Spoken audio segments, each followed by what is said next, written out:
También para su presidente Donald Trump. Para analizar precisamente lo que será el próximo año en esta materia, hoy me acompaña aquí en el estudio Oliver Galindo. Él es socio en Deloitte Legal y que tiene siempre información al respecto. Oliver, muchísimas gracias y bienvenido. Hola Max, buenos días, gracias por la invitación. Al contrario, pues a ver, es un 2020 lleno de mucha incertidumbre, de muchas dudas, sobre todo por el proceso de esta nueva reelección al presidente de los Estados Unidos, en el que también Donald Trump está pasando por este posible impeachment. Hay diferentes temas que también están en tela de juicio, como es el Tratado de Libre Comercio, no se termina de firmar. Hay implicaciones también, depende de lo que se determine primero con la situación legal de Donald Trump. ¿Qué es lo que esperamos a principios de enero, que es cuando se va a determinar la situación jurídica en este caso? Así es, Max. Bueno, pues para México el Tratado de Libre Comercio sin duda es prácticamente de vida o muerte para la economía mexicana. Nuestros grandes socios comerciales están en el norte y el tratado se había visto ya en una situación de estancamiento. Entonces, recordarás que se había firmado por los presidentes. México fue el único país que lo ratificó en el Senado, pero el tratado ahí se había quedado y no había cristalizado. Entonces, ¿qué estaba pasando?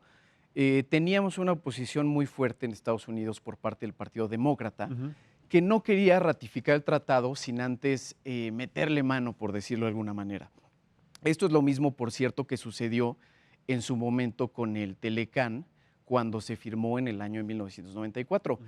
Antes de firmarlo, los demócratas también querían meterle mano, como estoy diciendo, para efectos también de llevar un poco del capital político que venía de por medio con la firma de un tratado tan importante.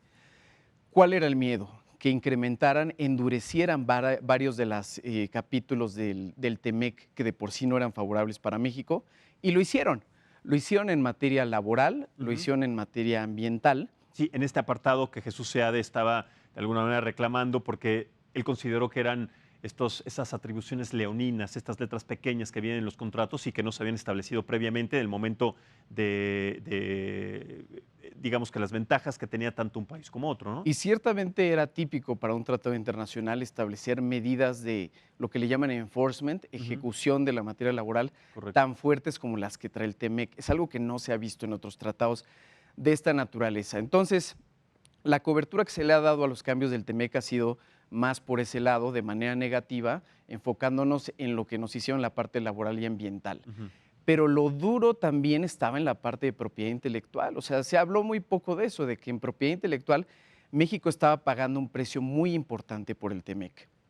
Estaban incrementando prácticamente todos los derechos de propiedad intelectual, pero sorpresivamente los demócratas lo que quisieron hacer ahí fue bajarle el volumen a propiedad intelectual. Es decir, disminuyeron los derechos de propiedad intelectual que venían ahí de manera muy importante para el ambiente de los farmacéuticos y sobre todo de los medicamentos biológicos. ¿Esto qué implicaba directamente? O sea, una reducción sobre esta propiedad intelectual, sobre los ingresos para quienes desarrollaran estas nuevas tecnologías en el ramo de la medicina, ¿o cuál es la implicación? Sí, mira, bueno, México como país en vías de desarrollo obviamente no es una economía de la tecnología. Es decir, nosotros no tenemos grandes ingresos por regalías, a diferencia de los Estados Unidos. Claro, o sea, nosotros, o Europa. Nosotros, mientras vendemos bananas, jitomates, frutas, aguacate, petróleo, todo eso, ellos lo que nos venden son sus patentes y su conocimiento y pagamos regalías. Partiendo de esa premisa y del hecho de que en México el 95% de las patentes son propiedad extranjera, pues entonces ahí tú puedes darte cuenta de que para nosotros en un tratado internacional subir los derechos de patente no es lógico. O sea, automáticamente sube el costo de la medicina, sube el costo de la distribución justamente de los medicamentos, y quien resulta afectado pues son precisamente los pacientes y la población en general. Afecta nuestra balanza comercial, claro. Y efectivamente en materia de medicinas nosotros gastamos cada año aproximadamente como 400,000 millones de pesos por parte nada más del IMSS y del ISSSTE. O sea, no hablando de lo que gasta la gente, los particulares. El IMSS, el ISSSTE, sin contar a Pemex e incluso y otros jugadores importantes, gastan esta cantidad, que es casi, para que nos demos una idea, 4 veces lo que va a costar el aeropuerto de Santa Lucía, supuestamente. Imagino. Sí. Entonces, muchísimo dinero lo que gastamos en medicinas. Si nosotros hubiéramos terminado con el TEMEC como venía, con estos plazos más amplios y limitados, los 10 años de exclusividad de biológicos, sin duda para México representaba un costo muy importante que estábamos dispuestos a pagar aparentemente con la finalidad de seguir teniendo acceso al mercado del norte. Pero era una disposición que no nos beneficiaba y ahorita los demócratas nos hicieron un enorme favor quitándola de encima, ¿no? Claro, totalmente, porque de alguna manera no es que no nos diéramos cuenta, sino que además no se habían contemplado las características y sobre todo los acuerdos necesarios en materia de los porcentajes sobre este incremento, ¿no? de precio en las patentes de medicamentos. Pues son temas complejos, yo creo, un poco de explicar, por lo mismo a veces no son mediáticos, entonces se les da poca atención. Pero cuando ya los analizas a detalle, pues los Estados Unidos no se iban a poner a negociar algo que no fuera importante. Era crucial también para ellos hacer estos cambios, porque en Estados Unidos la cuestión de los precios de medicamentos ya es una crisis. Claro. Allá los medios de información ya le han dado mucha cobertura al tema, porque se han incrementado tanto los precios que hay gente que se suicida en sus casas por no poder pagar los precios de los medicamentos o que pierden todo su patrimonio. Se han dado abusos muy, muy importantes por parte de empresas farmacéuticas allá.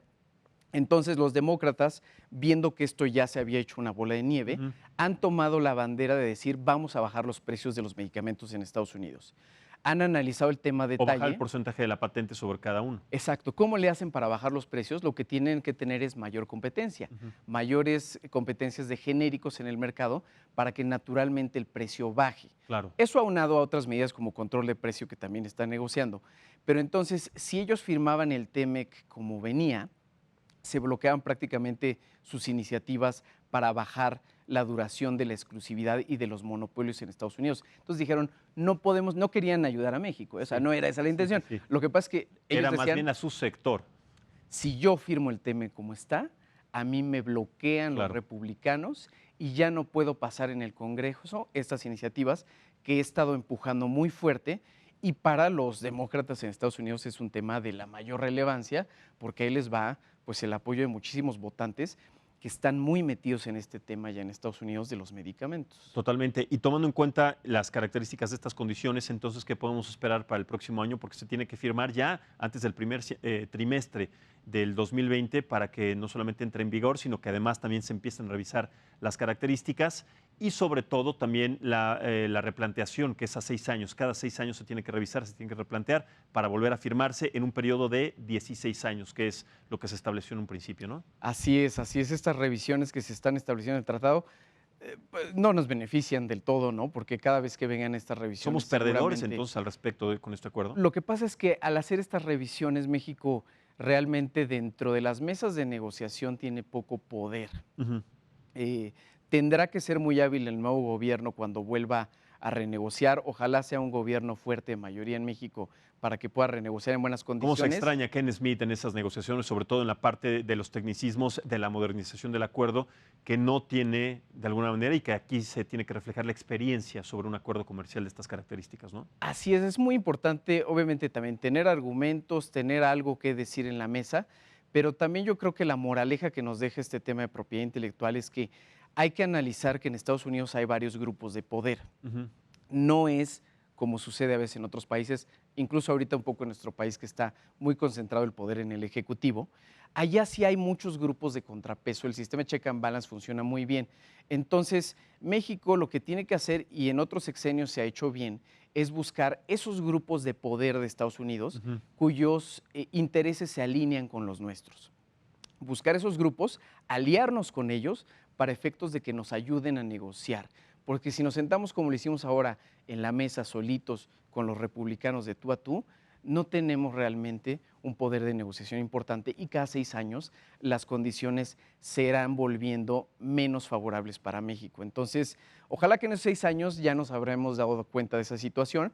Busquemos demócratas, busquemos gente que nos compra mucho a los mexicanos, productos de agricultura, de otra naturaleza. Busquemos a los propios mexicanos en Estados Unidos y hagamos que esa fuerza de los hispanos que tenemos en el norte nos ayude a negociar mejores condiciones. Totalmente, y sobre todo también de cara a los comicios, a los próximos comicios para la elección del presidente de los Estados Unidos, también parte de la comunidad latina es indispensable, es importante, su voto también se tiene que ver reflejado de manera pues trascendental, de manera importante para que este Tratado de Libre Comercio también los favorezca a ellos del otro lado de la frontera y también a nosotros como los principales socios comerciales de los estadounidenses. Así que, Oliver, bueno, pues hay mucho que analizar de cara al primer trimestre del año 2020 para saber exactamente, y como una de las banderas principales de la campaña de Donald Trump, que es el Tratado de Libre Comercio, que según él es el peor acuerdo comercial que se había firmado en la historia. Y ahora es el mejor, ¿no? Y ahora resulta que es el mejor y que es como un legado, como parte del legado de su administración. Ya veremos y estaremos en su momento analizando ese tema nuevamente. Oliver, muchísimas gracias. Gracias, Max. Al contrario, muchísimas gracias.